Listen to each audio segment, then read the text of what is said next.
Hey everyone, I'm Rotary Swing Instructor's release specialist Chris Tyler. This week, Stacy Lewis gets her first victory of the 2014 season with a great win. We're going to be focusing on one of the key areas that Stacy does so well at the bottom part of the swing arc. So if you've ever had questions on how you're going to be able to control your golf ball and keep it on the golf course every single time, you want to stick around and see what she does so well in the hitting area and makes her one of the dominating forces on the LPGA Tour today.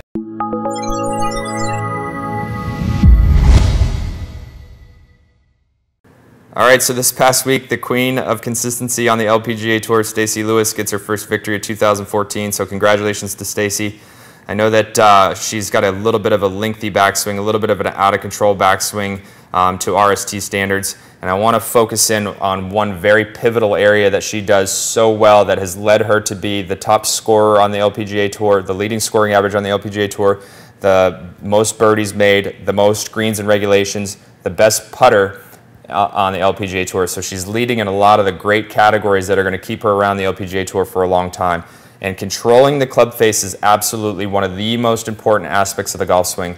So let's go ahead and get started and take a look at what she does very, very well to control the face throughout the entire move. And when we start to look at this, you're going to see that the primary responsibility of the lead arm in your golf swing is going to be controlling the face. All right, and we want to make sure that controlling the face with the lead arm and then your trailing arm or your right arm, if you're a right-handed player, is going to be adding the speed at the bottom of the arc. But ultimately, if you put the control in your lead arm, you're going to lead to more consistent ball striking. You're going to be able to control the golf ball on the course and be able to have a lot more fun out there.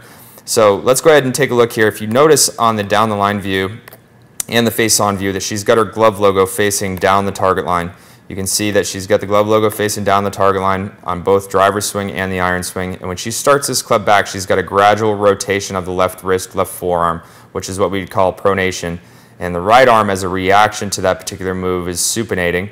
And you can see that she's actually creating some steady rotation throughout the entire golf swing here. So you can see now as she reaches about the top part of her golf swing here. So if we focus on more of the down the line view, you can get a better view here as her glove logo is starting to face more towards the sky, where before it was faced down the target line, and she's being able to control the face and put a gradual rotation. And that's absolutely one of the most important aspects that you'll need to understand in the release part of the golf swing, is that we want to create a gradual rotation.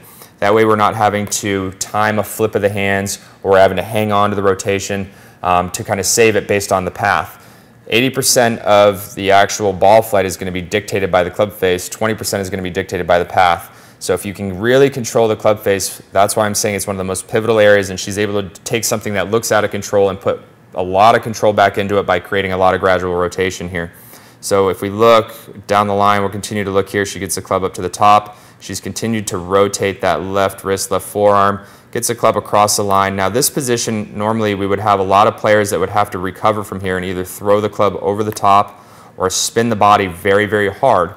Now when you make one of those two moves, now what you're going to be doing, if you're throwing the club back out in front of you, now your path is going to be left and you're going to have to slow down the rotation of the left wrist to control and keep the golf ball on the golf course, or keep you from slicing it or keep you from hitting a pull hook.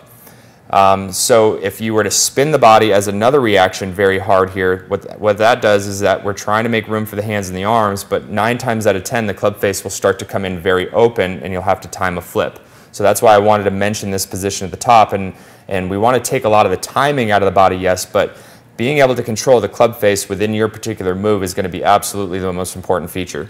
So if we look, as she starts to work down, you're going to see that she starts to have a little bit of bowing in that left wrist, which is important for being able to deal off the club. But if you watch the rotation here, she's going to start to try to square the club very early on. You can see that she's starting to rotate that left wrist like she's turning a doorknob.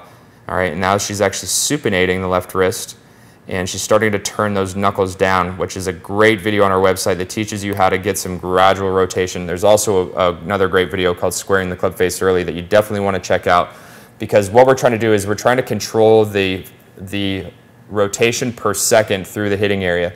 So if you're known as a flipper, if you're known as one of those people that comes in really flat and laid, where the club comes in from behind you, you're rotating the club face, let's say at 800 degrees per second, where with a good solid golf swing that's got gradual rotation, let's just say 300 to 400 degrees per second. And that's absolutely the most important part of being able to control at the bottom of the arc.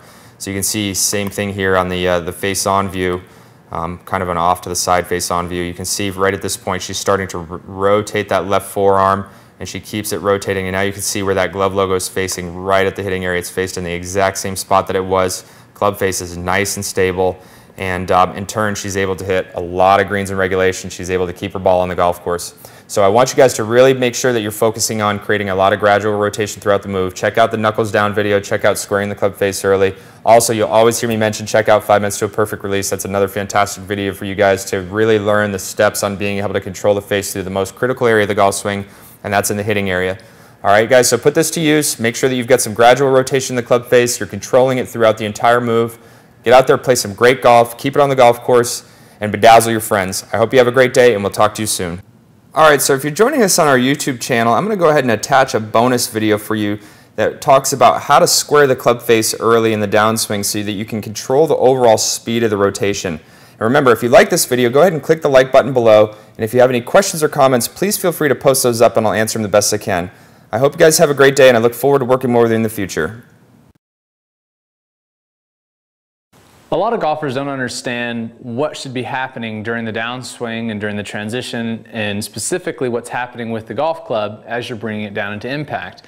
And in this video, we're going to talk about, from the down the line view, what I refer to as squaring the face early, and what that's going to do for your golf swing, especially if you're used to coming in with a very, very open face, as so many golfers struggle with this, and then they have to try and time a flip at the bottom to get the club face back square at impact. So first, let's look at what that looks like.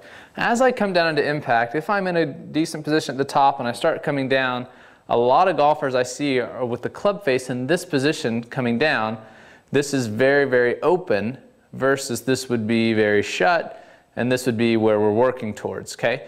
So as they start pulling down, they just start ripping the handle of the golf club down, typically in an effort to produce lag, which is totally the wrong way about doing it, and they leave the club face wide open. So as we get into this position where we're almost at impact, the club shaft is parallel to the ground, the club face is still kind of looking at the sky, and as they come down, now the club face is still very, very open, and then right at the last second they try and flip it and stop everything, and that's why a lot of golfers end up with a really flippy impact position that they look like this, where they're flipping it, is because they're doing it in an effort to square the club face.